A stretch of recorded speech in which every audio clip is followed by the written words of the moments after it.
प्यारे विद्यार्थियों, अज दे सैशन विच मैं आप सब लई 10वीं जमात दी समाजिक विज्ञान दे भूगोल भाग विचले चौथे पाठ कुदरती बनस्पति जीव जंतु अते मिट्टियां दा भाग 4 लैके हाजिर होया हाँ। मैं हाँ तुहाडा अपना दविंदर शर्मा, समाजिक विज्ञान अध्यापक जिला कपूरथला तो। तो चलो बच्चों शुरू करते हाँ अज दा ये भाग 4, जिस विच असीं मिट्टियां संबंधी कुछ जानकारियां साझियां करांगे। सब तो पहला विद्यार्थियों असीं मिट्टी बारे पढ़ते हाँ कि मिट्टी की हुंदी है। बच्चों आदि काल तो ही उपजाऊ मिट्टी हर मनुख दी खिच दा केंद्र रही है। बाकियां देशां दी तरह साडे देश दियां भी पुरातन सिंध घाटी अते आर्यन सभ्यतावां दा जन्म अते विकास भी नदियां दे आसे पासे उपजाऊ मिट्टी विच ही होया है। हरेक साल ताजी उपजाऊ मिट्टी दे विछाह अते पानी दी आसान पूर्ति दे निकास ने इन्हां नदियां घाटियां विच वसों दे सुकेंद्रीकरण अते खेतीबाड़ी नूं उन्नत करन विच बहुत वड्डा योगदान दिता है। साडा देश खेती प्रधान होने करके अजे भी मिट्टी ते ही आधारित है। ये उपजाऊ मिट्टी साडे लई खाण पीण, पहनण अते रहण लई मुੱਢਲੀਆਂ लोड़ां दी पूर्ति करन करके एक बहुत ही महत्वपूर्ण साधन बन गई है। इस महान साधन दे विकास विच देश दे धरातल, जलवायु अते बनस्पति ਜਿਹੇ तत्तां दा भी उगा योगदान है। जिवें असीं पहलां ही पढ़ के आए हाँ कि इन्हां तत्तां अंदर तरह तरह दीयां भिन्नतावां मिलदियां हन, उसे तरह साडे देश अंदर मिलण वालियां मिट्टियां भी एक समान नहीं हन। इन्हां विच भी तरह तरह दीयां भिन्नतावां पाईयां जांदियां हन। जिवें बच्चों असीं भारत दे कई स्थानां ते पुरातन सख्त कंकर वालियां पहाड़ियां अते पठारी मिट्टियां नूं देखदे हां ਅਤੇ कई दूसरे स्थानां ते जलोढ़ी मिट्टियां भी मिलदियां हन। इसे करके देश दीयां मिट्टियां दे समुचे अध्ययन लई इस दी परिभाषा, बनन दी किरिया, रचना दे तत्त, किस्मां अते कटार दे कारण ते संभाल आदि दे मुद्दिआं दी भी जानकारी होनी बहुत जरूरी है। सो बच्चों इस लई असीं सब तो पहला मिट्टी दी परिभाषा नूं जाणदे हां कि मिट्टी असल विच किस नूं कहिंदे हन। धरातल उत्ते मिलण वाले हल्के, ढिल्ले अते असंगठित चट्टानी चूरे ते बरीक जीवांश दे मिश्रण नूं मिट्टी कहा जांदा है, जिस विच पौधਿਆਂ नूं जन्म देण दी शक्ति हुंदी है। हुण इस तो बाद बच्चों असीं मिट्टी दी निर्माण किरिया बारे भी पढ़दे हां। असीं की देखदे हां कि मिट्टी बनन दी किरिया बहुत हौली अते लंबी हुंदी है। धरातल दे उपर वाली केवल 1 इंच मोटी तह बनन विच ही हज़ारां साल लग जांदे हन। हुण बच्चों असीं मिट्टी नूं प्रभावित करन वाले तत्तां बारे जाणदे हां। बच्चों साडे देश अंदर मिलण वालियां मिट्टियां दी बनतर एक समान नहीं है।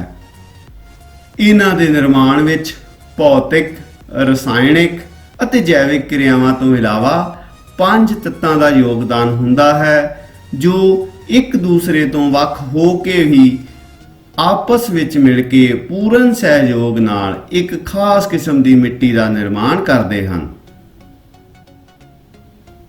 सब तो पहला है बच्चों मुੱਢਲੀ चट्टान, इस तो बाद है बच्चों जलवायु, इस तो बाद है ढलान, नंबर 4 बच्चों कुदरती बनस्पति अते नंबर 5 समा। सो बच्चों इस नूं असीं एक एक करके पढ़दे हां। सब तो पहला असीं मुੱਢਲੀ चट्टान बारे पढ़दे हां। लो बच्चों मुੱਢਲੀ चट्टान आधार चट्टानां दे तौर ते देश दे उत्तरी मैदानां दीयां तहदार चट्टानां ਵੱਖਰੇ ਵੱਖਰੇ ਖਿੜਿੰਜਾਂ ਦੇ ਇਕੱਠੇ ਹੋਣ ਕਰਕੇ सब तो वधिया किस्म दी मिट्टी प्रदान करदियां हन। दूसरे स्थान ते उपजाऊपन दे पक्षों देश दे पठारी भागां दीयां लावे वालियां चट्टानां जोनल मिट्टियां नूं जन्म दिंदियां हन, जो अपने अंदर मिलण वाले ਖਣਿਜ ਪਦਾਰਥਾਂ ਕਰਕੇ ਉਪਜਾਊ ਹੁੰਦੀਆਂ ਹਨ। ਇਸ ਤੋਂ ਬਾਅਦ ਹੈ ਬੱਚਿਓ ਜਲਵਾਯੂ। ਮੁੱਢਲੀਆਂ ਚਟਾਨਾਂ ਤੋਂ ਬਣਨ ਵਾਲੀ ਮਿੱਟੀ ਦਾ ਰੰਗ, ਬਨਾਵਟ ਦੇ ਕਣਾਂ ਦਾ ਆਕਾਰ ਇਸ ਗੱਲ ਤੇ ਵੀ ਨਿਰਭਰ ਕਰਦਾ ਹੈ ਕਿ ਇਹ ਚਟਾਨਾਂ ਕਿੰਨੇ ਸਮੇਂ ਤੋਂ ਕਿਸ ਤਰ੍ਹਾਂ ਦੇ ਜਲਵਾਯੂ ਦੁਆਰਾ ਪ੍ਰਭਾਵਿਤ ਹੋ ਰਹੀਆਂ ਹਨ। ਦੇਸ਼ ਦੇ ਪੱਛਮੀ ਬੰਗਾਲ ਵਰਗੇ ਸਿੱਲੇ ਜਲਵਾਯੂ ਵਿੱਚ ਰਸਾਇਣਕ ਕਿਰਿਆ ਦੇ ਅਸਰ ਅਤੇ ਮੱਲੜ ਦੀ ਹੋਂਦ ਦੇ ਕਾਰਨ ਮਿੱਟੀ ਜ਼ਿਆਦਾ ਵਿਕਸਿਤ ਹੁੰਦੀ ਹੈ, ਪਰ ਦੂਸਰੇ ਪਾਸੇ ਰਾਜਸਥਾਨ ਵਰਗੇ ਖੁਸ਼ਕ ਖੇਤਰ ਵਿੱਚ ਮਿੱਟੀ ਦੀ ਉਪਜਾਊ ਸ਼ਕਤੀ ਘਟ ਜਾਂਦੀ ਹੈ। ਇਸ ਤੋਂ ਬਾਅਦ ਹੈ ਬੱਚਿਓ ਨੰਬਰ 3 ਤੇ ਢਲਾਨ। ਜਲਵਾਯੂ ਤੋਂ ਬਿਨਾਂ ਖੇਤਰੀ ਢਲਾਨ ਦਾ ਵੀ ਮਿੱਟੀ ਦੇ ਵਿਕਾਸ ਵਿੱਚ ਬਹੁਤ ਵੱਡਾ ਯੋਗਦਾਨ ਹੁੰਦਾ ਹੈ। ਦੇਸ਼ ਦੇ ਤਿੱਖੀਆਂ ਢਲਾਨਾਂ ਵਾਲੇ ਪਹਾੜੀ ਖੇਤਰਾਂ ਵਿੱਚ ਪਾਣੀ ਦੇ ਤੇਜ਼ ਵਹਾਅ ਦੇ ਕਾਰਨ ਮਿੱਟੀ ਖਿਸਕਦੀ ਰਹਿੰਦੀ ਹੈ ਅਤੇ ਇਹੀ ਕਾਰਨ ਹੈ ਕਿ ਪਹਾੜੀ ਖੇਤਰਾਂ ਦੀਆਂ ਚੋਟੀਆਂ ਅਤੇ ਢਲਾਨਾਂ ਦੀ ਥਾਂ ਗੰਗਾ, ਸਿੰਧ ਅਤੇ ਬ੍ਰਹਮਪੁੱਤਰ ਦਰਿਆਵਾਂ ਦੀਆਂ ਨਦੀ ਘਾਟੀਆਂ ਦੀ ਤਾਂ ਇੱਥੇ ਦੀ ਮਿੱਟੀ ਵੱਖੋ ਵੱਖਰੇ ਸਥਾਨਾਂ ਤੋਂ ਆ ਕੇ ਮਿਲਣ ਕਰਕੇ ਜ਼ਿਆਦਾ ਉਪਜਾਊ ਹੁੰਦੀ ਹੈ। ਹੁਣ ਬੱਚਿਓ ਨੰਬਰ 4 ਤੇ ਹੈ ਕੁਦਰਤੀ ਬਨਸਪਤੀ। ਇਹ ਮੂਲ ਪਦਾਰਥ ਜੈਵਿਕ ਚੂਰੇ ਦੀ ਪੂਰਤੀ ਕਰਕੇ ਮਿੱਟੀ ਦਾ ਵਿਕਾਸ ਕਰਨ ਵਾਲਾ ਮੁੱਖ ਤੱਤ ਹੈ, ਪਰ ਸਾਡੇ ਦੇਸ਼ ਦੀਆਂ ਮਿੱਟੀਆਂ ਵਿੱਚ ਜ਼ਿਆਦਾ ਜ਼ਮੀਨ ਖੇਤੀਬਾੜੀ ਹੇਠ ਆਉਣ ਕਰਕੇ ਇਸ ਅੰਸ਼ ਦੀ ਜੋ ਸਖਤ ਘਾਟ ਮਿਲਦੀ ਹੈ। ਦੇਸ਼ ਅੰਦਰ ਲਾਵੇ ਵਾਲੀਆਂ ਮਿੱਟੀਆਂ, ਪਾਣੀ ਦੇ ਸਰੋਤਾਂ ਦੇ ਆਸ-ਪਾਸ ਵਾਲੀਆਂ ਮਿੱਟੀਆਂ ਦੇ ਸੁਰੱਖਿਅਤ ਵਣ ਖੇਤਰਾਂ ਦੀਆਂ ਮਿੱਟੀਆਂ ਵਿੱਚ 5 ਤੋਂ 10% ਤੱਕ ਜੈਵਿਕ ਅੰਸ਼ ਮਿਲਦਾ ਹੈ, ਪਰ ਦੇਸ਼ ਦੇ ਬਾਕੀ ਭਾਗਾਂ ਵਿੱਚ ਇਹ 1% ਤੋਂ ਘੱਟ ਹੀ ਜੈਵਿਕ ਅੰਸ਼ ਦੀ ਮਾਤਰਾ ਮਿਲਦੀ ਹੈ। ਅਤੇ ਬੱਚਿਓ ਲਾਸਟ ਹੈ ਸਮਾਂ, ਟਾਈਮ। ਜਦੋਂ ਅਸੀਂ ਇਹਨਾਂ ਚਾਰਾਂ ਤੱਤਾਂ ਨੂੰ ਪੜ੍ਹ ਲਿਆ ਤਾਂ ਇਹਨਾਂ ਤੋਂ ਬਾਅਦ ਮਿੱਟੀ ਦੇ ਨਿਰੰਤਰ ਵਿਕਾਸ ਵਿੱਚ ਸਮੇਂ ਦਾ ਵੀ ਬਹੁਤ ਵੱਡਾ ਮਹੱਤਵ ਹੁੰਦਾ ਹੈ। ਮਿੱਟੀਆਂ ਵਿੱਚ ਹਰੇਕ ਸਾਲ ਮੱਲੜ ਅਤੇ ਜੀਵਾਂਸ਼ ਮਿਲਦੇ ਰਹਿਣ ਕਰਕੇ ਮਿੱਟੀ ਦੀ ਉਪਜਾਊ ਸ਼ਕਤੀ ਵਿੱਚ ਵਾਧਾ ਹੁੰਦਾ ਰਹਿੰਦਾ ਹੈ ਅਤੇ ਲੱਖਾਂ ਸਾਲਾਂ ਦੀ ਨਿਰਵਿਘਨ ਕਿਰਿਆ ਤੋਂ ਬਾਅਦ ਹੀ ਵਧੀਆ ਮਿੱਟੀਆਂ ਦਾ ਜਨਮ ਹੁੰਦਾ ਹੈ। ਸੋ ਬੱਚਿਓ, ਇਸ ਤਰ੍ਹਾਂ ਅਸੀਂ ਕਹਿ ਸਕਦੇ ਹਾਂ ਕਿ ਮਿੱਟੀ ਦੇ ਨਿਰਮਾਣ ਤੇ ਵਿਕਾਸ ਲਈ ਕੀ ਹੁੰਦਾ ਹੈ? ਸਭ ਤੋਂ ਪਹਿਲਾਂ ਹੈ ਮੁੱਢਲੀ ਚਟਾਨ ਦੀ ਵੰਨਗੀ, ਇਸ ਤੋਂ ਬਾਅਦ ਬੱਚਿਓ ਜਲਵਾਯੂ ਦੀ ਤਬਦੀਲੀ, ਬਨਸਪਤੀ ਦਾ ਵਖਰੇਵਾਂਪਣ, ਧਰਾਤਲ ਦੀ ਢਲਾਨ ਅਤੇ ਮਿੱਟੀ ਦੀ ਉਮਰ। ਸੋ ਇਹ 5 ਤੱਤ ਕਿਸੇ ਵੀ ਮਿੱਟੀ ਦੇ ਵਿਕਾਸ ਲਈ ਜ਼ਿੰਮੇਵਾਰ ਹੁੰਦੇ ਹਨ। ਹੁਣ ਬੱਚਿਓ ਅਸੀਂ ਸਾਡੇ ਦੇਸ਼ ਭਾਰਤ ਦੀ ਮਿੱਟੀਆਂ ਦਾ ਵਰਗੀਕਰਨ ਕਰਾਂਗੇ। ਭਾਰਤ ਦੇ ਵੱਖ-ਵੱਖ ਭਾਗਾਂ ਵਿੱਚ ਵੱਖ-ਵੱਖ ਤਰ੍ਹਾਂ ਦੀਆਂ ਚਟਾਨਾਂ ਅਤੇ ਜਲਵਾਯੂ ਮਿਲਣ ਕਰਕੇ ਵੱਖ-ਵੱਖ ਤਰ੍ਹਾਂ ਦੀ ਮਿੱਟੀ ਪਾਈ ਜਾਂਦੀ ਹੈ। ਇਸ ਮਿੱਟੀ ਨੂੰ ਅਸੀਂ ਉਪਜਾਊਪਨ, ਸਿੰਜਾਈ ਦੇ ਸਾਧਨ, ਇਹ ਵੱਖ-ਵੱਖ ਆਧਾਰਾਂ ਦੇ ਨਾਲ ਅਸੀਂ ਵੰਡ ਸਕਦੇ ਹਾਂ। ਹੁਣ ਬੱਚਿਓ, ਦੇਸ਼ ਦੇ ਪੁਰਾਣੇ ਰਿਵਾਜਾਂ ਅਨੁਸਾਰ, ਪੁਰਾਣੇ ਪ੍ਰਥਾ ਅਨੁਸਾਰ ਮਿੱਟੀਆਂ ਨੂੰ ਅਸੀਂ ਉਪਜ ਜਾਂ ਫਸਲ ਦੀ ਪੈਦਾਵਾਰ ਦੇ ਆਧਾਰ ਤੇ 2 ਭਾਗਾਂ ਵਿੱਚ ਵੰਡ ਸਕਦੇ ਹਾਂ। ਕਿਹੜੇ-ਕਿਹੜੇ ਉਹ 2 ਭਾਗ ਹਨ? ਨੰਬਰ 1 ਹੈ ਉਰਵਰਾ ਜਾਂ ਉਪਜਾਊ ਤੇ ਨੰਬਰ 2 ਅਣਉਪਜਾਊ ਮਿੱਟੀ। ਇਹ ਹੈ ਮਿੱਟੀ ਦੀਆਂ 2 ਕਿਸਮਾਂ ਜਿਸ ਨੂੰ ਅਸੀਂ ਇਸ ਦੀ ਉਪਜਾਊਤਾ ਜਾਂ ਨਾ ਉਪਜਾਊ ਹੋਣ ਤੇ ਵੰਡ ਸਕਦੇ ਹਾਂ। ਪਰ ਹੁਣ ਇਹ ਜੋ ਅਣਉਪਜਾਊ ਮਿੱਟੀ ਹੈ ਇਸ ਨੂੰ ਵੀ ਅੱਗੇ 2 ਭਾਗਾਂ ਵਿੱਚ ਵੰਡਿਆ ਜਾ ਸਕਦਾ ਹੈ। ਕਿਹੜੇ-ਕਿਹੜੇ ਹਨ? ਚਲੋ ਦੇਖਦੇ ਹਾਂ। ਪਹਿਲਾ ਹੈ ਨੰਬਰ 1 ਤੇ ਔਸੜ ਮਿੱਟੀ, ਜਿਸ ਨੂੰ ਨਮਕੀਨ ਮਿੱਟੀ ਵੀ ਕਿਹਾ ਜਾਂਦਾ ਹੈ, ਅਤੇ ਦੂਸਰਾ ਨੰਬਰ ਹੈ ਬੱਚਿਓ ਮਾਰੂ ਮਿੱਟੀ, ਇਸ ਨੂੰ ਰੇਤਲੀ ਮਿੱਟੀ ਵੀ ਕਿਹਾ ਜਾਂਦਾ ਹੈ। ਹੁਣ ਬੱਚਿਓ ਆਪਾਂ ਕੀ ਦੇਖਦੇ ਹਾਂ ਕਿ 1953 ਵਿੱਚ ਭਾਰਤੀ ਖੇਤੀਬਾੜੀ ਖੋਜ ਸੰਸਥਾ ਦੁਆਰਾ ਮਿੱਟੀ ਦੇ ਗੁਣਾਂ ਦੇ ਆਧਾਰ ਤੇ ਸਮੁੱਚੇ ਦੇਸ਼ ਦੀਆਂ ਮਿੱਟੀਆਂ ਦੀ ਵੰਡ ਕੇਵਲ 8 ਭਾਗਾਂ ਵਿੱਚ ਕੀਤੀ ਗਈ ਅਤੇ ਜਿਸ ਨੂੰ ਤਕਰੀਬਨ ਸਾਰਿਆਂ ਨੇ ਮੰਨ ਵੀ ਲਿਆ, ਇਸ ਨੂੰ ਮਾਨਤਾ ਵੀ ਪ੍ਰਾਪਤ ਹੈ। ਸੋ ਇਹ 8 ਕਿਸਮਾਂ ਬੱਚਿਓ ਆਪਾਂ ਅੱਜ ਪੜ੍ਹਦੇ ਹਾਂ। ਉਹ ਕਿਹੜੀਆਂ-ਕਿਹੜੀਆਂ ਹਨ? ਚਲੋ ਸ਼ੁਰੂ ਕਰਦੇ ਹਾਂ। ਸਭ ਤੋਂ ਪਹਿਲਾਂ ਹੈ ਬੱਚਿਓ ਜਲੋਡੀ ਮਿੱਟੀ, ਇਸ ਤੋਂ ਬਾਅਦ ਬੱਚਿਓ ਕਾਲੀ ਮਿੱਟੀ, ਫਿਰ ਲਾਲ ਮਿੱਟੀ, ਉਸ ਤੋਂ ਬਾਅਦ ਬੱਚਿਓ ਲੈਟਰਾਈਟ ਮਿੱਟੀ। ਨੰਬਰ 5 ਤੇ ਬੱਚਿਓ ਖਾਰੀ ਅਤੇ ਤੇਜ਼ਾਬੀ ਮਿੱਟੀ। ਨੰਬਰ 6 ਤੇ ਮਾਰੂਥਲੀ ਮਿੱਟੀ।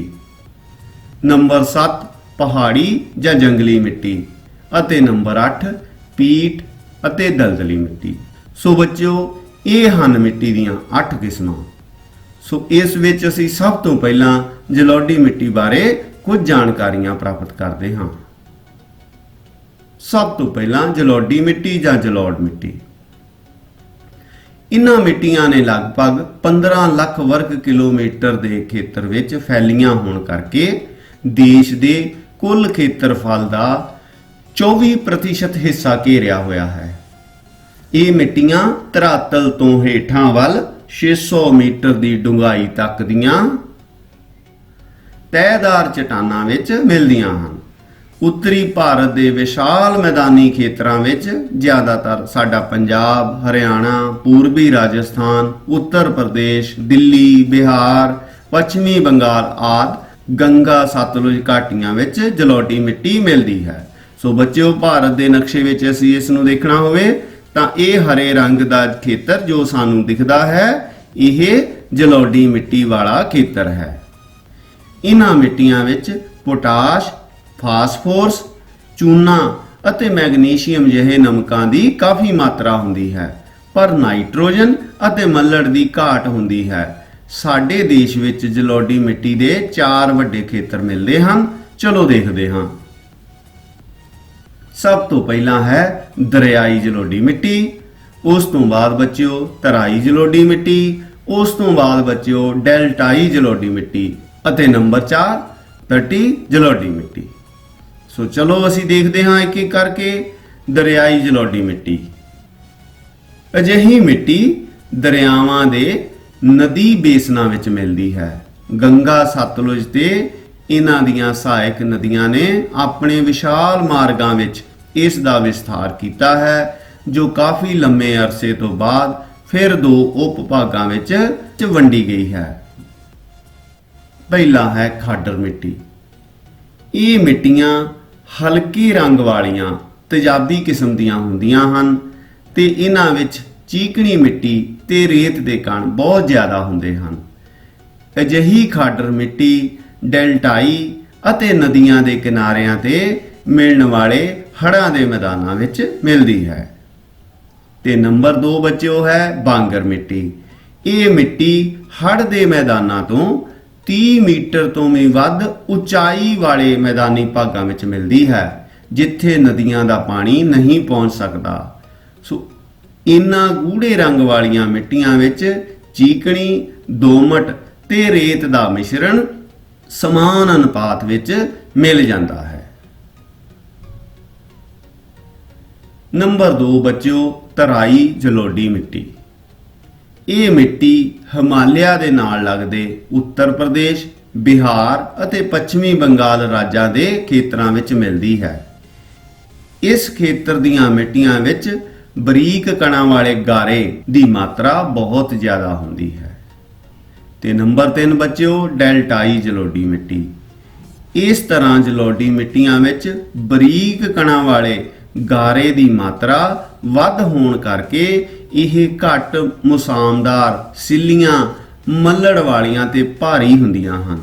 ਸੁੰਦਰਬਨ ਦਾ ਡੈਲਟਾ ਇਸ ਦੀ ਸਭ ਤੋਂ ਵਧੀਆ ਉਦਾਹਰਨ ਹੈ, ਜਿਸ ਦੀਆਂ ਮਿੱਟੀਆਂ ਚਾਵਲ ਅਤੇ ਪਟਸਨ ਦੀ ਖੇਤੀ ਲਈ ਸੰਸਾਰ ਵਿੱਚ ਸਭ ਤੋਂ ਵੱਧ ਪ੍ਰਸਿੱਧ ਹਨ। ਇਸ ਤੋਂ ਬਾਅਦ ਨੰਬਰ 4 ਹੈ ਬੱਚਿਓ ਤਟਵਰਤੀ ਜਲੋਡੀ ਮਿੱਟੀ। ਸੋ ਇਸ ਕਿਸਮ ਦੀਆਂ ਜਲੋਡੀ ਮਿੱਟੀਆਂ ਦਾ ਜਨਮ ਤੱਟਾਂ ਦੇ ਨਾਲ-ਨਾਲ ਸਮੁੰਦਰੀ ਲਹਿਰਾਂ ਦੇ ਨਖੇਪ ਤੋਂ ਪ੍ਰਾਪਤ ਚੂਰੇ ਤੋਂ ਹੁੰਦਾ ਹੈ। ਇਹ ਹਲਕੇ ਰੰਗ ਵਾਲੀਆਂ ਮਿੱਟੀਆਂ ਵਿੱਚ ਰੇਤ ਦੀ ਮਾਤਰਾ ਜ਼ਿਆਦਾ ਹੋਣ ਕਰਕੇ ਇਹ ਘੱਟ ਉਪਜਾਊ ਹੁੰਦੀਆਂ ਹਨ। ਹੁਣ ਬੱਚਿਓ ਇਹਨਾਂ ਦੀ ਇੰਪੋਰਟੈਂਸ ਕੀ ਹੈ, ਇਹਨਾਂ ਦਾ ਮਹੱਤਵ ਕੀ ਹੈ। ਮਿੱਟੀ ਦੀ ਇਹ ਕਿਸਮ ਬਹੁਤ ਨਰਮ ਹੁੰਦੀ ਹੈ ਅਤੇ ਇੱਥੇ ਧਰਤੀ ਹੇਠਲਾ ਪਾਣੀ ਵੀ ਕਾਫੀ ਉੱਪਰ ਹੁੰਦਾ ਹੈ, ਜਿਵੇਂ ਬੱਚਿਓ ਸਾਡਾ ਪੰਜਾਬ ਹੈ, ਜਿਸ ਕਾਰਨ ਨਹਿਰਾਂ ਅਤੇ ਖੂਹਾਂ ਦੁਆਰਾ ਬੜੇ ਆਰਾਮ ਦੇ ਨਾਲ ਖੇਤੀ ਕੀਤੀ ਜਾ ਸਕਦੀ ਹੈ। ਇਸ ਕਰਕੇ ਜਲੌਢੀ ਮਿੱਟੀ ਵਾਲੇ ਇਹਨਾਂ ਖੇਤਰਾਂ ਨੂੰ ਦੇਸ਼ ਦੇ ਕਣਕ ਅਤੇ ਚੌਲਾਂ ਦੇ ਕਟੋਰੇ ਵੀ ਕਿਹਾ ਜਾਂਦਾ ਹੈ। ਇਸ ਤੋਂ ਬਾਅਦ ਬੱਚਿਓ ਨੰਬਰ 2 ਤੇ ਹੈ ਕਾਲੀ ਮਿੱਟੀ। ਇਹ ਮਿੱਟੀਆਂ ਦੇਸ਼ ਦਾ 5.5 ਲੱਖ ਵਰਗ ਕਿਲੋਮੀਟਰ ਦਾ ਖੇਤਰ ਘੇਰਦੀਆਂ ਹਨ। ਇਹਨਾਂ ਦੀ ਡੂੰਘਾਈ ਧਰਾਤਲ ਦੇ ਹੇਠਾਂ 8 ਮੀਟਰ ਤੱਕ ਮਿਲ ਜਾਂਦੀ ਹੈ।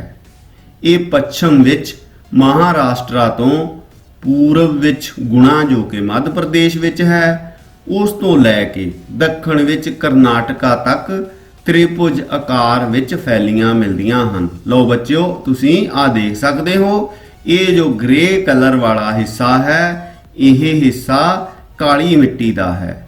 ਔਰ ਬੱਚਿਓ, ਇਹ ਗੁਜਰਾਤ, ਇਹ ਮੱਧ ਪ੍ਰਦੇਸ਼ ਦਾ ਕੁਝ ਹਿੱਸਾ ਅਤੇ ਮਹਾਰਾਸ਼ਟਰ ਦਾ ਤਕਰੀਬਨ ਸਾਰਾ ਹਿੱਸਾ, ਉੱਥੇ ਇਹ ਮਿੱਟੀ ਪਾਈ ਜਾਂਦੀ ਹੈ। ਕਾਲੀਆਂ ਮਿੱਟੀਆਂ ਵਿੱਚ ਨਾਈਟ੍ਰੋਜਨ, ਫਾਸਫੋਰਸ ਤੇ ਜੀਵਾਂਸ਼ ਦੀ ਘਾਟ ਹੁੰਦੀ ਹੈ, ਪਰ ਲੋਹਾ, ਐਲੂਮੀਨੀਅਮ, ਪੋਟਾਸ਼, ਚੂਨਾ ਅਤੇ ਮੈਗਨੀਸ਼ੀਅਮ ਜਿਹੇ ਤੱਤ ਭਾਰੀ ਮਾਤਰਾ ਵਿੱਚ ਮਿਲਦੇ ਹਨ। ਇਸ ਵਿੱਚ ਲੋਹੇ ਅਤੇ ਐਲੂਮੀਨੀਅਮ ਦੀ ਮਾਤਰਾ ਜ਼ਿਆਦਾ ਹੋਣ ਕਰਕੇ ਇਸ ਦਾ ਰੰਗ ਕਾਲਾ ਹੁੰਦਾ ਹੈ। ਇਹਨਾਂ ਵਿੱਚ ਬਲਾਸਟ ਅਤੇ ਚੀਕਣੀ ਮਿੱਟੀ ਦੇ ਅੰਸ਼ ਵੀ ਜ਼ਿਆਦਾ ਹੋਣ ਕਰਕੇ ਇਹਨਾਂ ਨੂੰ ਰੇਗੁਰ ਮਿੱਟੀਆਂ ਵੀ ਕਿਹਾ ਜਾਂਦਾ ਹੈ। ਹੁਣ ਬੱਚਿਓ, ਕਾਲੀ ਮਿੱਟੀ ਦੀ ਮਹੱਤਤਾ, ਕਾਲੀ ਮਿੱਟੀ ਦੀ ਇੰਪੋਰਟੈਂਸ। ਇਹ ਮਿੱਟੀਆਂ ਬਹੁਤ ਜ਼ਿਆਦਾ ਉਪਜਾਊ ਹੋਣ ਕਰਕੇ ਵਪਾਰਕ ਫਸਲਾਂ ਪੈਦਾ ਕਰਨ ਲਈ ਬਹੁਤ ਫਾਇਦੇਮੰਦ ਸਾਬਤ ਹੁੰਦੀਆਂ ਹਨ। ਇਸ ਕਰਕੇ ਇਹਨਾਂ ਵਿੱਚ ਕਣਕ, ਗੰਨਾ, ਅਲਸੀ, ਸੂਰਜਮੁਖੀ, ਬਾਜਰਾ, ਕਪਾਹ ਆਦਿ ਫਸਲਾਂ ਦਾ ਭਰਪੂਰ ਝਾੜ ਲਿਆ ਜਾਂਦਾ ਹੈ। ਕਪਾਹ ਦੀ ਪੈਦਾਵਾਰ ਜ਼ਿਆਦਾ ਹੋਣ ਕਰਕੇ ਤੇ ਇਸ ਦਾ ਰੰਗ ਕਾਲਾ ਹੋਣ ਕਰਕੇ ਕਈ ਵਾਰ ਇਸ ਮਿੱਟੀ ਨੂੰ ਜਾਂ ਇਹਨਾਂ ਮਿੱਟੀਆਂ ਨੂੰ ਅਸੀਂ ਕਪਾਹੀ ਕਾਲੀ ਮਿੱਟੀ ਵੀ ਕਹਿੰਦੇ ਹਾਂ। ਨੰਬਰ 3 ਤੇ ਹੈ ਬੱਚਿਓ ਲਾਲ ਮਿੱਟੀ। ਇਹ ਮਿੱਟੀਆਂ ਲਗਭਗ 2 ਲੱਖ ਵਰਗ ਮੀਲ ਦੇ ਖੇਤਰ ਵਿੱਚ ਫੈਲੀਆਂ ਹੋਈਆਂ ਹਨ। ਸਮਤਲ ਖੇਤਰਾਂ ਵਿੱਚ ਇਹਨਾਂ ਦੀ ਡੂੰਘਾਈ 4 ਮੀਟਰ ਤੱਕ ਹੋ ਸਕਦੀ ਹੈ। ਇਹ ਮਿੱਟੀਆਂ ਦੱਖਣ ਦੀ ਪਠਾਰ ਤੇ ਕਾਲੀ ਮਿੱਟੀਆਂ ਵਾਲੇ ਖੇਤਰਾਂ ਦੇ ਚਾਰੇ ਪਾਸੇ ਫੈਲੀਆਂ ਹੋਈਆਂ ਹਨ। ਲਓ ਬੱਚਿਓ, ਇਸ ਦੇ ਰੰਗ ਤੋਂ ਹੀ ਪਤਾ ਲੱਗ ਜਾਂਦਾ ਹੈ ਕਿ ਇਹ ਜੋ ਖੇਤਰ ਹੈ ਲਾਲ ਰੰਗ ਵਾਲਾ, ਇਹ ਖੇਤਰ ਲਾਲ ਮਿੱਟੀ ਵਾਲਾ ਖੇਤਰ ਹੈ। ਚਲੋ ਆਪਾਂ ਅੱਗੇ ਵਧਦੇ ਹਾਂ। ਇਹਨਾਂ ਦਾ ਵਿਸਥਾਰ ਸਾਰਾ ਤਾਮਿਲਨਾਡੂ, ਲਓ ਬੱਚਿਓ, ਸਾਰਾ ਤਾਮਿਲਨਾਡੂ, ਕਰਨਾਟਕਾ, ਆਂਧਰਾ ਪ੍ਰਦੇਸ਼, ਤੇਲੰਗਾਨਾ, ਉੜੀਸਾ, ਦੱਖਣੀ ਬਿਹਾਰ, ਪੂਰਬੀ ਮੱਧ ਪ੍ਰਦੇਸ਼, ਉੱਤਰ ਪੂਰਬੀ ਪਹਾੜੀ ਰਾਜਾਂ ਵਿੱਚ ਹੈ। ਆ ਬੱਚਿਓ, ਉੱਤਰ ਪੂਰਬੀ ਪਹਾੜੀ ਰਾਜ ਹਨ ਮੇਘਾਲਿਆ, ਨਾਗਾਲੈਂਡ, ਮਣੀਪੁਰ, ਮਿਜ਼ੋਰਮ ਅਤੇ ਤ੍ਰਿਪੁਰਾ। ਸੋ ਇੱਥੇ ਵੀ ਲਾਲ ਮਿੱਟੀ ਪਾਈ ਜਾਂਦੀ ਹੈ। ਇਹਨਾਂ ਮਿੱਟੀਆਂ ਦੇ ਵਿੱਚ ਨਾਈਟ੍ਰੋਜਨ, ਮੱਲੜ ਅਤੇ ਚੂਨੇ ਜਿਹੇ ਤੱਤਾਂ ਦੀ ਘਾਟ ਹੁੰਦੀ ਹੈ। ਪਰ ਹੁੰਦਾ ਕੀ ਹੈ ਇਸ ਵਿੱਚ ਮੈਗਨੀਸ਼ੀਅਮ, ਲੋਹਾ ਅਤੇ ਐਲੂਮੀਨੀਅਮ ਦੇ ਅੰਸ਼ ਮਿਲ ਜਾਣ ਕਾਰਨ ਸਿੰਜਾਈ ਦੇ ਜਦੋਂ ਅਸੀਂ ਕਰਦੇ ਹਾਂ ਤਾਂ ਬਾਜਰਾ, ਦਾਲਾਂ, ਕਪਾਹ, ਤੰਬਾਕੂ, ਜਵਾਰ ਅਤੇ ਫਲ ਪੈਦਾ ਕੀਤੇ ਜਾ ਸਕਦੇ ਹਨ। ਸੋ ਇਹ ਮਿੱਟੀਆਂ ਘੱਟ ਵਰਖਾ ਵਾਲੇ ਖੇਤਰਾਂ ਵਿੱਚ ਮਿਲਣ ਕਰਕੇ ਕੰਕਰੀਲੀਆਂ ਤੇ ਬਜਰੀ ਵਾਲੀਆਂ ਹੁੰਦੀਆਂ ਹਨ, ਤੇ ਜਦੋਂ ਬੱਚਿਓ ਇੱਥੇ ਬਾਰਿਸ਼ ਹੁੰਦੀ ਹੈ ਤਾਂ ਇਹਨਾਂ ਦਿਨਾਂ ਵਿੱਚ ਇਹ ਜ਼ਿਆਦਾ ਭਾਰੀ ਹੋਣ ਕਰਕੇ ਇਹਨਾਂ ਨੂੰ ਵਾਇਆ ਨਹੀਂ ਜਾ ਸਕਦਾ। ਇਸ ਤੋਂ ਬਾਅਦ ਹੈ ਬੱਚਿਓ ਲੈਟਰਾਈਟ ਮਿੱਟੀ। ਬੱਚਿਓ, ਲੈਟਰਾਈਟ ਮਿੱਟੀ ਜੋ ਹੈ ਉਹ ਭਾਰਤ ਦੇ 3 ਕਰੋੜ ਏਕੜ ਦਾ ਰਕਬਾ ਘੇਰਦੀ ਹੈ। ਇਸ ਦਾ ਜੋ ਖੇਤਰਫਲ ਹੈ ਉਹ 2.5 ਲੱਖ ਵਰਗ ਕਿਲੋਮੀਟਰ ਹੈ, ਅਤੇ ਜਦੋਂ ਅਸੀਂ ਭਾਰਤ ਦੇ ਖੇਤਰਫਲ ਦੇ ਵਿੱਚੋਂ ਇਸ ਦਾ ਹਿੱਸਾ ਦੇਖਦੇ ਹਾਂ ਤਾਂ ਇਹ ਸਿਰਫ 4% ਹੈ। ਅਤੇ ਮਿਲਦੀ ਕਿੱਥੇ ਹੈ? ਇਹ ਬੱਚਿਓ ਵਿੰਧਿਆਚਲ, ਸਤਪੁੜਾ ਦੇ ਨਾਲ ਲੱਗਦੇ ਮੱਧ ਪ੍ਰਦੇਸ਼, ਉੜੀਸਾ ਅਤੇ ਪੱਛਮੀ ਬੰਗਾਲ ਦੀਆਂ ਪਹਾੜੀ ਚੋਟੀਆਂ, ਦੱਖਣੀ ਮਹਾਰਾਸ਼ਟਰ ਦੇ ਨਾਲ ਲੱਗਦੇ ਕਰਨਾਟਕਾ ਦੇ ਪੱਛਮੀ ਘਾਟ ਦੀਆਂ ਪਹਾੜੀਆਂ ਦੇ ਉੱਚੇ ਹਿੱਸੇ, ਕੇਰਲ ਵਿੱਚੋਂ ਮਾਲਾਬਾਰ ਅਤੇ ਉੱਤਰ ਪੂਰਬੀ ਰਾਜਾਂ ਵਿੱਚ ਸ਼ਿਲਾਂਗ ਦੀ ਪਠਾਰ ਦੇ ਉੱਤਰੀ ਤੇ ਪੂਰਬੀ ਹਿੱਸਿਆਂ ਵਿੱਚ ਇਹ ਸਾਨੂੰ ਮਿਲਦੀ ਹੈ। ਸੋ ਬੱਚਿਓ, ਇਸ ਨਕਸ਼ੇ ਵਿੱਚ ਇਹ ਜੋ ਔਰੇਂਜ ਕਲਰ ਦਾ ਖੇਤਰ ਸਾਨੂੰ ਦਿਖ ਰਿਹਾ ਹੈ, ਇਹ ਬੱਚਿਓ ਲੈਟਰਾਈਟ ਮਿੱਟੀ ਵਾਲਾ ਖੇਤਰ ਹੈ। ਸੋ ਬੱਚਿਓ, ਚਲੋ ਅੱਗੇ ਚੱਲਦੇ ਹਾਂ। ਹੁਣ ਬੱਚਿਓ ਅਸੀਂ ਕੀ ਦੇਖਦੇ ਹਾਂ ਕਿ ਇਸ ਮਿੱਟੀ ਵਿੱਚ ਨਾਈਟ੍ਰੋਜਨ, ਚੂਨਾ, ਪੋਟਾਸ਼ ਅਤੇ ਮੈਗਨੀਸ਼ੀਅਮ ਜਿਹੇ ਤੱਤਾਂ ਦੀ ਘਾਟ ਹੁੰਦੀ ਹੈ, ਪਰ ਲੋਹਾ ਅਤੇ ਐਲੂਮੀਨੀਅਮ ਦੇ ਆਕਸਾਈਡ ਜ਼ਿਆਦਾ ਮਾਤਰਾ ਵਿੱਚ ਮਿਲਣ ਕਰਕੇ ਇਹਨਾਂ ਦਾ ਸੁਭਾਅ ਬੱਚਿਓ ਤੇਜ਼ਾਬੀ ਹੋ ਜਾਂਦਾ ਹੈ। ਲੋਹੇ ਦੇ ਆਕਸਾਈਡ ਇਸ ਮਿੱਟੀ ਨੂੰ ਲਾਲ ਰੰਗ ਦੇ ਦਿੰਦੇ ਹਨ, ਪਰ ਇਹ ਲਾਲ ਮਿੱਟੀ ਤੋਂ ਵੱਖਰੀ ਹੁੰਦੀ ਹੈ। ਲੈਟਰਾਈਟ ਸ਼ਬਦ ਦਾ ਅਰਥ ਹੈ ਬੱਚਿਓ ਇੱਟ ਵਰਗਾ ਹੋਣਾ। ਸੋ ਇਹ ਮਿੱਟੀ ਬਹੁਤ ਹੀ ਪਥਰੀਲੀ, ਅਣਉਪਜਾਊ ਅਤੇ ਮੁਸਾਮਦਾਰ ਹੁੰਦੀ ਹੈ, ਜੋ ਪਾਣੀ ਨੂੰ ਜਲਦੀ ਸੋਖ ਲੈਂਦੀ ਹੈ। ਪਰ ਨੀਵੇਂ ਭਾਗਾਂ ਵਿੱਚ ਰੁੜ ਕੇ ਗਈ ਲੈਟਰਾਈਟ ਮਿੱਟੀ ਵਿੱਚ ਸਿਲੀਕੇ ਦੀ ਮਾਤਰਾ ਜ਼ਿਆਦਾ ਹੋਣ ਕਰਕੇ ਇਹ ਦੋਮਟ ਮਿੱਟੀ ਨਾਲ ਮਿਲ ਕੇ ਉਪਜਾਊ ਵੀ ਬਣ ਜਾਂਦੀ ਹੈ। ਲੈਟਰਾਈਟ ਮਿੱਟੀ ਵਿੱਚ ਹੋਰ ਸਾਰੀਆਂ ਫਸਲਾਂ ਨੂੰ ਛੱਡ ਕੇ ਕੇਵਲ ਕਾਜੂ ਅਤੇ ਟੋਪੀਕਾ ਜੀਆਂ ਫਸਲਾਂ ਦੀ ਵਧੀਆ ਪੈਦਾਵਾਰ ਕੀਤੀ ਜਾ ਸਕਦੀ ਹੈ। ਇਸ ਤੋਂ ਬਾਅਦ ਬੱਚਿਓ ਨੰਬਰ 5 ਤੇ ਹੈ ਮਾਰੂਥਲੀ ਮਿੱਟੀ। ਇਹ ਮਿੱਟੀਆਂ ਦੇਸ਼ ਦੇ ਲਗਭਗ 1.5 ਲੱਖ ਵਰਗ ਕਿਲੋਮੀਟਰ ਦੇ ਖੇਤਰ ਵਿੱਚ ਫੈਲੀਆਂ ਹੋਈਆਂ ਹਨ। ਇਹ ਸਾਨੂੰ ਪੱਛਮ ਵਿੱਚ ਸਿੰਧ ਨਦੀ ਤੋਂ ਲੈ ਕੇ ਪੂਰਬ ਵਿੱਚ ਅਰਾਵਲੀ ਪਰਬਤਾਂ ਤੱਕ, ਰਾਜਸਥਾਨ, ਦੱਖਣੀ ਪੰਜਾਬ ਅਤੇ ਹਰਿਆਣੇ ਤੱਕ ਫੈਲੀਆਂ ਹੋਈਆਂ ਹਨ। ਸੋ ਬੱਚਿਓ, ਇਹ ਜੋ ਗੁਲਾਬੀ ਰੰਗ ਦਾ ਤੁਹਾਨੂੰ ਹਿੱਸਾ ਦਿਖਦਾ ਹੈ ਰਾਜਸਥਾਨ ਦੇ ਵਿੱਚ, ਇਹ ਮਿੱਟੀ ਜੋ ਹੈ ਇਹ ਮਾਰੂਥਲੀ ਮਿੱਟੀ ਹੈ, ਰੇਤਲੀ ਮਿੱਟੀ ਹੈ। ਇਸ ਮਿੱਟੀ ਵਿੱਚ ਘੁਲਣਸ਼ੀਲ ਨਮਕ ਦੀ ਮਾਤਰਾ ਬਹੁਤ ਜ਼ਿਆਦਾ ਹੁੰਦੀ ਹੈ, ਪਰ ਕੈਲਸ਼ੀਅਮ ਕਾਰਬੋਨੇਟ ਦੀ ਮਾਤਰਾ ਵਿੱਚ ਵਖਰੇਵਾਂ ਵਧੇਰੇ ਮਿਲਦਾ ਹੈ। ਮਾਰੂਥਲੀ ਮਿੱਟੀਆਂ ਵਿੱਚ ਨਾਈਟ੍ਰੋਜਨ ਤੇ ਮੱਲੜ ਦੀ ਸਖਤ ਘਾਟ ਹੁੰਦੀ ਹੈ। ਸਿੰਜਾਈ ਦੀ ਮਦਦ ਨਾਲ, ਪਾਣੀ ਦੀ ਮਦਦ ਨਾਲ ਰੇਤਲੀਆਂ ਮਿੱਟੀਆਂ ਵਿੱਚ ਅਸੀਂ ਕੀ ਪੈਦਾ ਕਰ ਸਕਦੇ ਹਾਂ? ਜਵਾਰ, ਬਾਜਰਾ, ਕਪਾਹ, ਕਣਕ, ਗੰਨਾ ਅਤੇ ਸਬਜ਼ੀਆਂ ਨੂੰ ਉਗਾ ਸਕਦੇ ਹਾਂ। ਨੰਬਰ 6 ਹੈ ਬੱਚਿਓ ਖਾਰੀ ਅਤੇ ਤੇਜ਼ਾਬੀ ਮਿੱਟੀ। ਸੋ ਦੇਸ਼ ਵਿੱਚ ਖਾਰੀ ਅਤੇ ਤੇਜ਼ਾਬੀ ਮਿੱਟੀਆਂ ਅੰਦਰੂਨੀ ਅਤੇ ਤੱਟਵਰਤੀ ਭਾਗਾਂ ਵਿੱਚ ਲਗਭਗ 1,53,000 ਵਰਗ ਕਿਲੋਮੀਟਰ ਦੇ ਖੇਤਰ ਵਿੱਚ ਮਿਲਦੀਆਂ ਹਨ। ਅਤੇ ਮਿਲਦੀਆਂ ਕਿੱਥੇ ਹਨ? ਇਹ ਉੱਤਰ ਪ੍ਰਦੇਸ਼, ਰਾਜਸਥਾਨ, ਹਰਿਆਣਾ ਅਤੇ ਪੰਜਾਬ ਦੇ ਦੱਖਣੀ ਭਾਗਾਂ ਵਿੱਚ ਛੋਟੇ-ਛੋਟੇ ਟੁਕੜਿਆਂ ਦੇ ਰੂਪ ਵਿੱਚ ਮਿਲਦੀਆਂ ਹਨ। ਸਮੁੰਦਰੀ ਤੱਟਾਂ ਤੇ ਰਣ ਆਫ ਕੱਛ, ਖੰਬਾਤ ਦੀ ਖਾੜੀ, ਨਰਮਦਾ, ਤਾਪਤੀ, ਮਾਹੀ ਅਤੇ ਸਾਬਰਮਤੀ ਦੇ ਮੁਹਾਣਿਆਂ ਦੇ ਕੋਲ ਅਤੇ ਉੜੀਸਾ ਦੇ ਤੱਟਵਰਤੀ ਖੇਤਰਾਂ ਵਿੱਚ ਇਸ ਦੇ ਛੋਟੇ-ਛੋਟੇ ਖੇਤਰ ਮਿਲਦੇ ਹਨ।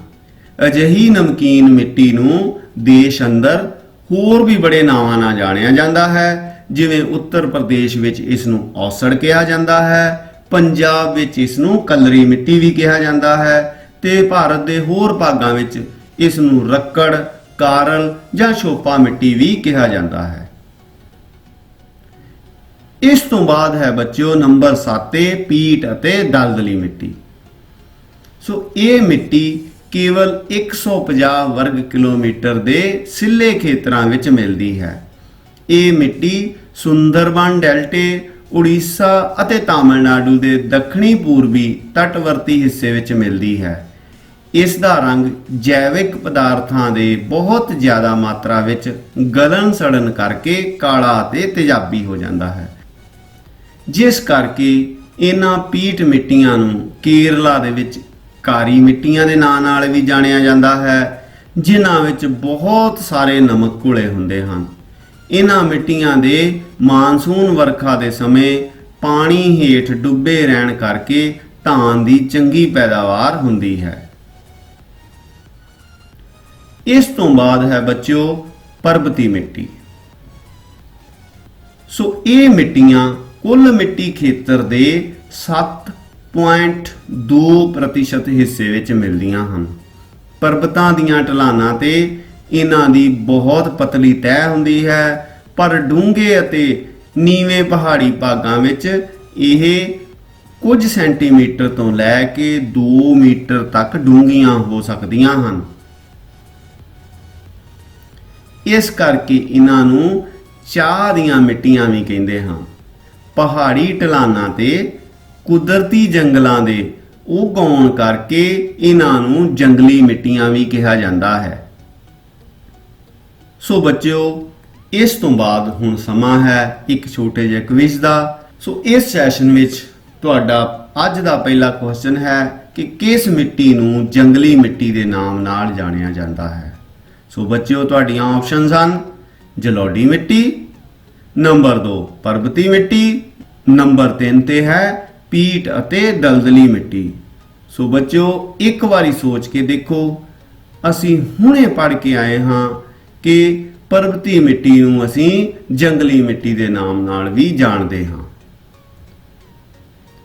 ਸੋ ਬੱਚਿਓ, ਨੈਕਸਟ ਕੁਐਸਚਨ ਹੈ ਕਿ ਕਿਸ ਮਿੱਟੀ ਨੂੰ ਉੱਤਰ ਪ੍ਰਦੇਸ਼ ਵਿੱਚ ਔਸੜ ਅਤੇ ਪੰਜਾਬ ਵਿੱਚ ਕੱਲਰ ਦੇ ਨਾਮ ਨਾਲ ਜਾਣਿਆ ਜਾਂਦਾ ਹੈ। ਸੋ ਤੁਹਾਡੀਆਂ ਆਪਸ਼ਨਸ ਰਹੀਆਂ ਜਲੌਡੀ ਮਿੱਟੀ, ਕਾਲੀ ਮਿੱਟੀ ਜਾਂ ਖਾਰੀ ਅਤੇ ਤੇਜ਼ਾਬੀ ਮਿੱਟੀ। ਸੋ ਬੱਚਿਓ, ਇਹ ਬਹੁਤ ਆਸਾਨ ਆਨਸਰ ਹੈ ਕਿ ਖਾਰੀ ਅਤੇ ਤੇਜ਼ਾਬੀ ਮਿੱਟੀ ਨੂੰ ਉੱਤਰ ਪ੍ਰਦੇਸ਼ ਵਿੱਚ ਔਸੜ, ਪੰਜਾਬ ਵਿੱਚ ਕੱਲਰ ਦੇ ਨਾਮ ਨਾਲ ਜਾਣਿਆ ਜਾਂਦਾ ਹੈ।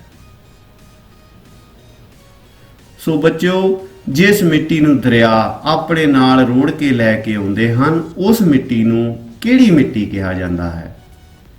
ਸੋ ਕਿਹੜੀ ਹੋ ਸਕਦੀ ਹੈ ਉਹ? ਜਲੌਡੀ ਮਿੱਟੀ, ਕਾਲੀ ਮਿੱਟੀ ਜਾਂ ਖਾਰੀ ਅਤੇ ਤੇਜ਼ਾਬੀ ਮਿੱਟੀ। ਸੋ ਬੱਚਿਓ, ਬਹੁਤ ਸੌਖਾ ਹੈ। ਜਿਸ ਮਿੱਟੀ ਨੂੰ ਦਰਿਆ ਰੋੜ ਕੇ ਲੈ ਕੇ ਆਉਂਦੇ ਹਨ, ਪਾਣੀ ਰੋੜ ਕੇ ਲੈ ਕੇ ਆਉਂਦਾ ਹੈ, ਉਸ ਮਿੱਟੀ ਨੂੰ ਜਲੌਡੀ ਮਿੱਟੀ ਕਿਹਾ ਜਾਂਦਾ ਹੈ। ਸੋ ਬੱਚਿਓ, ਇਸ ਨੂੰ ਯਾਦ ਕਰਨ ਦਾ ਬਹੁਤ ਸੌਖਾ ਤਰੀਕਾ ਹੈ। ਤੁਸੀਂ ਇਸ ਨੂੰ ਇਸ ਤਰ੍ਹਾਂ ਵੀ ਕਹਿ ਸਕਦੇ ਹਾਂ ਕਿ ਜਲ ਜਮਾ ਰੋੜ ਮਿੱਟੀ, ਜਲੋੜ ਮਿੱਟੀ। ਸੋ ਬੱਚਿਓ, ਸਮਾਂ ਹੁਣ ਮੈਨੂੰ ਅੱਗੇ ਵਧਣ ਦੀ ਇਜਾਜ਼ਤ ਨਹੀਂ ਦਿੰਦਾ। ਸੋ ਮੈਂ ਅੱਜ ਦਾ ਸੈਸ਼ਨ ਇੱਥੇ ਹੀ ਮੁਕਾ ਕੇ ਆਪ ਸਾਰਿਆਂ ਦਾ ਅਤੇ ਉਚੇਚੇ ਤੌਰ ਤੇ ਸਕੂਲ ਸਿੱਖਿਆ ਵਿਭਾਗ ਪੰਜਾਬ ਦਾ ਬਹੁਤ ਬਹੁਤ ਧੰਨਵਾਦੀ ਹਾਂ। ਥੈਂਕ ਯੂ ਬੱਚਿਓ। ਟੇਕ ਕੇਅਰ ਬੱਚਿਓ।